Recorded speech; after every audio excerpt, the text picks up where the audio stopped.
a lot of these undecideds, you know, they're so undecided they just don't even bother voting. Is that fair? It is, but I do think with an African-American candidate, I think the Bradley effect's been overplayed, frankly, and I think there's much less of it than people think.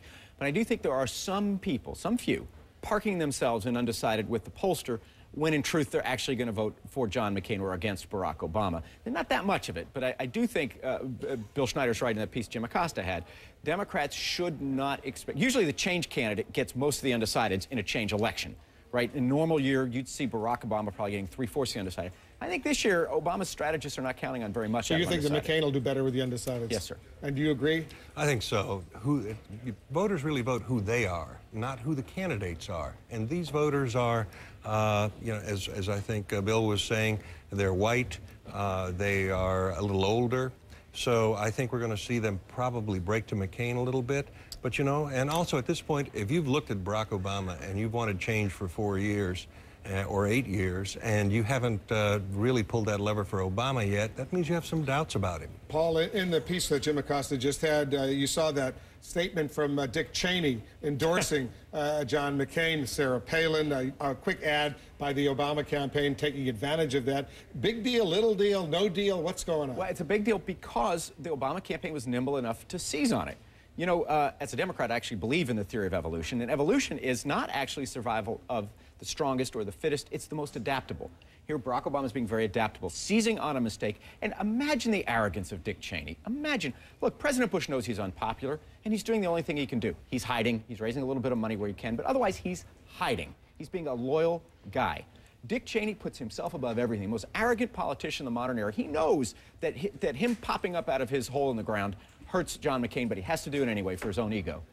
Oh, I think this is going to put Republicans over the top. A lot of people didn't know that Bush and Cheney were supporting the Republican ticket this year.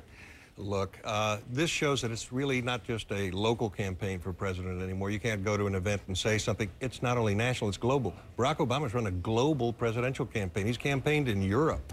And whatever happens on TV, that's what happens in your living room. Candidates need to remember that. And this does hurt a little bit because it puts a period at the end of the argument that Obama's been making, which is, do you want 8 more years of this?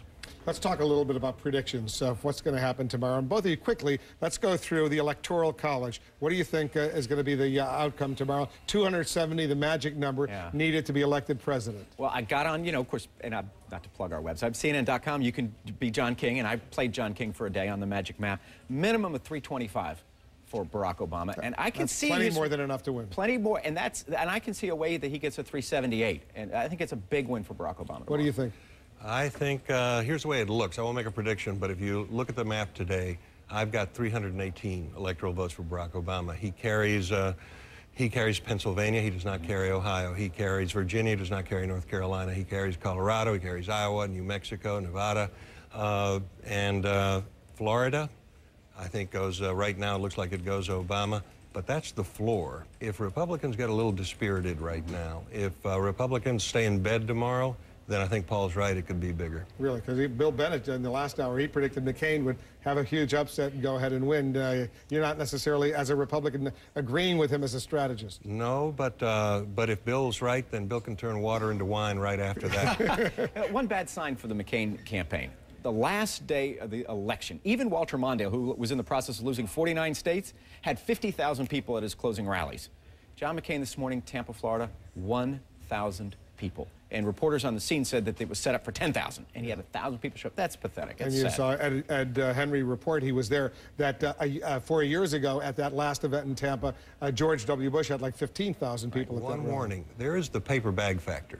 And that is, a lot of Republicans are voting this year with a paper bag over their head. It's not the most popular thing to do to say, hey, I'm going to go out and vote Republican. So there is some Republican vote out there that you just don't tell a pollster, and you don't necessarily fly the flag out in public. But it might show up tomorrow. Let's see. You know, I want to just report to our viewers a statement that John and Cindy McCain have just released because of the very sad death of the 86-year-old grandmother of Senator Barack Obama, Madeline Dunham. She just died today out in Hawaii.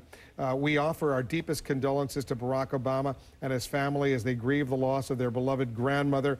The statement from John and Cindy McCain says, our thoughts and prayers go out to them as they remember and celebrate the life of someone who had such a profound impact on their lives. It's a very tragic moment. You think about this, Paul, that just on the eve, potentially, of becoming president, he learns that his grandmother, who spent so much time raising him, whom he loved so much, has died. Heartbreaking, and at least, thank God, he had the time to go out and say goodbye to her. He has spoken in the past of his regret that he didn't get a chance to say a final goodbye to his mother.